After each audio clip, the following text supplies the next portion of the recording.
I'm in the back bedroom with the Grove Street yard layout, and it looks a little bit crowded with quite an eclectic mix of locomotives, and there's a reason for this, and that's because I have been busy with a new toy down here.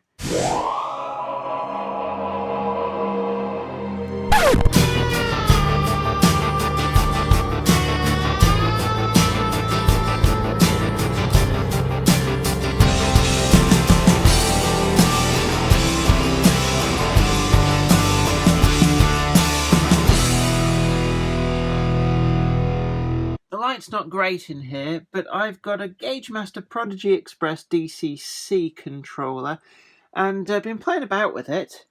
Got it for, I basically swapped it for a locomotive, and I've mentioned this a few times on the channel. What I've got down here is actually on the carpet. It's quite a short pile carpet, so it's not too fluffy. I've just got a yard length of Pico track, just because it was the most convenient. I didn't want to solder anything to Grove Street Yard, so I'm busy down here on the floor, and I've fitted some sound chips. Actually, I've got some of the Hornby TTS chips, and one of the locomotives that I've fitted these to is the Class 20. Now, these chips are intended for I think the Hornby Railroad model. The light's not very good down here, actually, so you'll have to bear with me. But I'm going to put this on here. And one of the issues with the Bachmann locomotives, fitting them with a Hornby TTS chip, is that actually they don't fit, as well as the fact that the Hornby TTS chips are 8-pin, because many of the Hornby locos are just 8-pin, so why would they need to do anything else?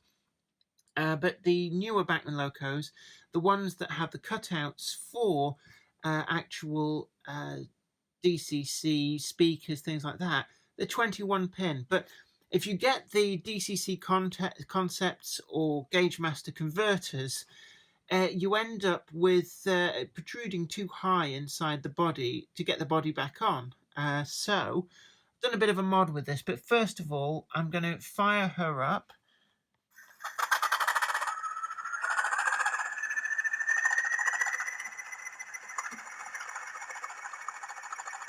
It's pretty good sound, actually, from what is a £36 chip. So they're quite cheap and a lot more affordable than the really expensive stuff. So, you know, I'm quite impressed with the range of sounds. So that's F2, so a little short horn. That's F3. F4. I think that's the squeal of brakes as it comes to a halt. F5. And revving up somewhat.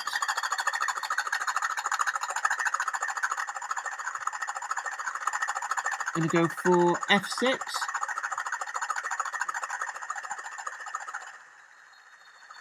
And that, I think, is power off and just sort of coasting. Number 7, F7. I'm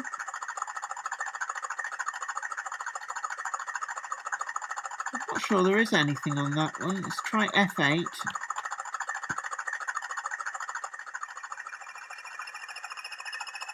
That sounds a bit similar. We've got a variety of different noises off the different F numbers. And some of them take a little while to kick in. They sort of go through their process. So you might not necessarily notice something when you first press the function keys. Let's try F9. Not sure if anything different's happening there. F10. Oh. Shaving a haircut 2 bits, maybe. Is that? That's somebody slamming the cab door. F12. Is that the ejector, maybe? Or the... I'm not sure. F13 is the last one I'm going to get to. To get any numbers higher than 13 on this controller is somewhat difficult. another horn noise. So there's plenty of different noises, and if we set it up to move, so I've got on the controller here.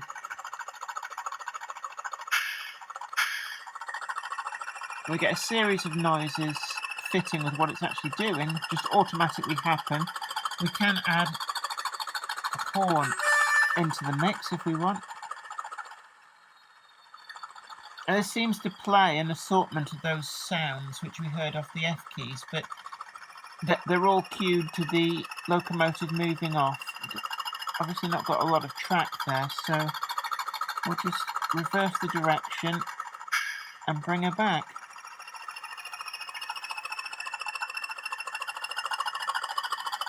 Not enough track to really hear it get fully up to speed. Yeah, we're hearing all those different noises we heard off the F keys, all happening in a series of appropriate noises to what the loco is actually doing. But I'm really pleased with this, it has to be said.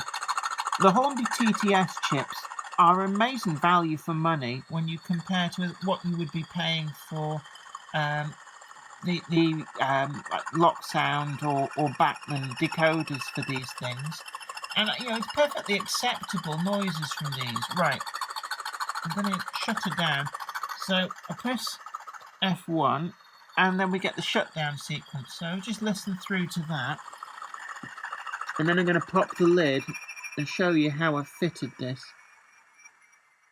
It's nice, isn't it? It just kind of winds down there.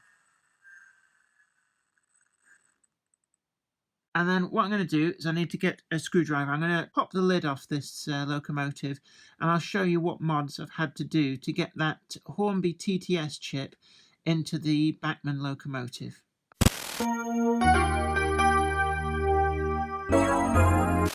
So I've got the lid off. So this is the inside of the Bachmann Class 20 and that's where the cab would go and the bonnet out there. And what we can see is that the speaker that actually comes with the Hornby TTS chip for the Class 20 is actually perfect. It's a perfect fit. You take the baffle off, the plastic baffle off the back. It comes screwed in with 4 screws. Undo those. It just slides out the plastic baffle and straight on in to the baffle that's pre-fitted to the chassis of the DCC ready 21-pin Bachmann locomotives, and it's just, there's nothing else to do. I know some locomotives, the TTS speakers are a pain in the neck to fit in, but on the 20 they've got it absolutely right. And then what we can see here is got the wires going to the chip itself. I've insulated it with a bit of sellotape, and this, you have to get the orange component sided up and a particular way round because the space is just so tight in here, but it does fit, believe me. And then I've got the 21-pin to 8-pin adapter. I think this is a DCC Concepts one, but when you leave, there's like a big chunky plastic pin sort of receptacle there, and it's way too high, especially after you plug the 8-pin into it, and the body just won't go on.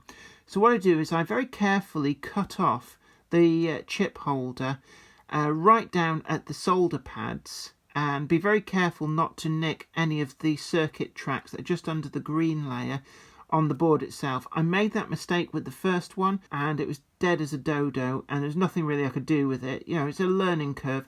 These adapter boards, they're only about £3 each, so it's no great loss.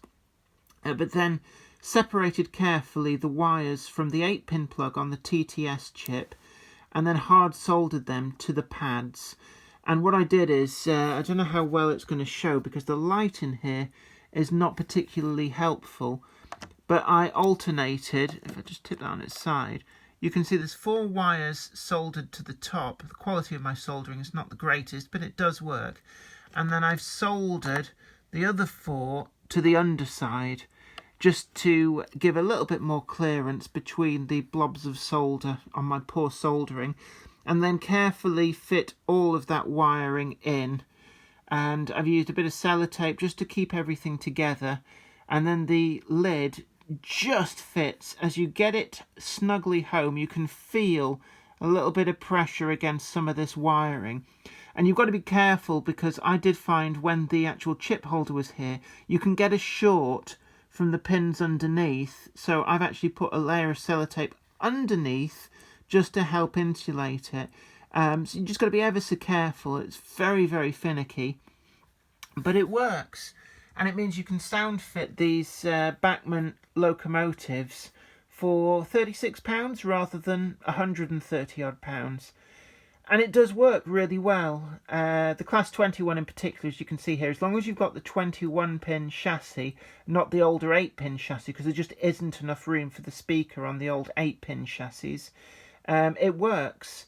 And I've got a few other of their TTS chips, and I've managed to make them fit into certain locos. Other locos, the speaker is a big issue, but not with this one. As you can see, they give you this rectangular one, and it's just perfect, absolutely perfect. So if you like this video, don't forget to like it, share it too, and also subscribe to the channel. You'll be the first to know about new videos as and when they go up. But I hope this has been informative to you. This is me, Kirk, with this quick short video showing my introduction to DCC sound fitting. And I'm a newbie with this, so hopefully some other people will learn from a few of the bits and pieces I'm just trying out here. I dare say loads of people have already managed to do this, but I went in there green and I managed it. So if I can do it, anybody can do this. Thanks again for watching, and you take really good care of yourself, and I hope to see you here again next time. Bye for now. Today's video has been brought to you in part thanks to the generous donation of my fans on Patreon. And an extra special huge thanks go out to Anthony Kidson, Mark Anthony, Michael Churchwood, Mark McShane, Bob Threeton, Alec Ralph, and Anthony Hunt. If you'd like to help support the show, head on over to patreon.com/Jennifer Kirk. Thank you. Today's video has been brought to you by my books, Bringing Home the Stars, Twinkle Little Star, and also you can get the complete comic collections of All Over the House, Books 1, Books 2, and also the wacky zany Life of Knob T. Mouse. Thanks, and catch you later.